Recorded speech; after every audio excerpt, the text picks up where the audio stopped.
Google chairman Eric Schmidt says the global economic recovery is moving slowly, but that Google is doing its part by hiring in hot emerging markets. Schmidt spoke exclusively with Bloomberg in Turkey today, and Jon Erlichman has all the breaking details for us. Well, Betty, look, Larry Page is focused on the day-to-day right now, which frees up Eric Schmidt, the chairman of Google, to go around the world and be the global ambassador. He is in Turkey today, and he spoke exclusively with Bloomberg.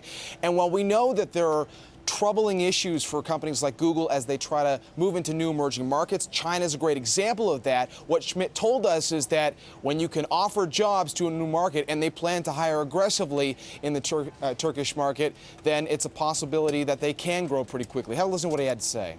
Politicians, in my experience, in democracies anyway, care mostly about jobs. And the quickest way they can create more jobs in their country, in this particular case in Turkey, is by investing in the internet heavily.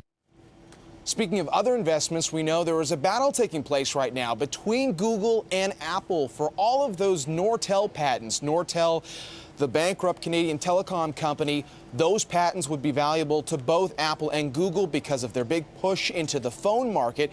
Schmidt told us that they have other choices if they don't ultimately win those patents, but hear what he had to say on why they need to have that patent protection.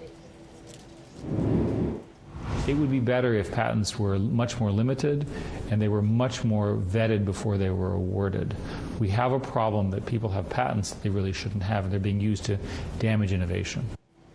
And speaking of what we could see Google buy going forward, the company also, or at least Schmidt, addressing the fact that regulators are keeping a close eye on all the deals they do these days. Schmidt essentially said, Betty, look, we're preparing for the FTC to ask questions whenever we do a deal these days.